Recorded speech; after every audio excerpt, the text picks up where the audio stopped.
पूर्णा नदीच्या पात्रातून अवैध वाळू उत्खनन करून शेगाव पंढरपूर महामार्गावर अवैध वाळू वाहतूक करणारे विना क्रमांकाचे 2 टेम्पो अंदाजे 2 ब्रास मंठा तहसीलदार कल्याण काळदाते यांच्या पथकाने पकडली। ही कारवाई तारीख 23 रोजी सकाळी 5:30 वाजता करण्यात आली। सदरील दोनही टेम्पो हे विदर्भाच्या हद्दीत जाऊन पकडले। लोणार पोलिसांनी आणि मंठा पोलिसांनी यावेळी पथकाला मदत केली।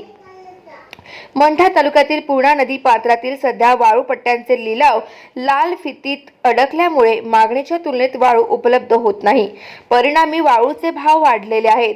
याच संधीचा फायदा घेत वाळू माफिया प्रशासकीय कर्मचारी अधिकारी तसेच पुढाऱ्यांना हाताशी धरून वाळू साठा करत मागणीनुसार वाळू विक्रीचा गोरखधंदा करत आहे।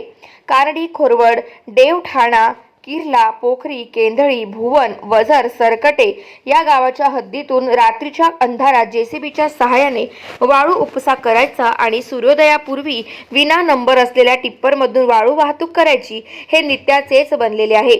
याला आळा घालण्यासाठी प्रशिक्षित सहाय्यक जिल्हाधिकारी तथा उपविभागीय अधिकारी मंठा अरुण एम यांच्या मार्गदर्शनाखाली प्रभारी तहसीलदार कल्याण काळदाते कारवाईची मोहीम यांनी हाती घेतली आहे।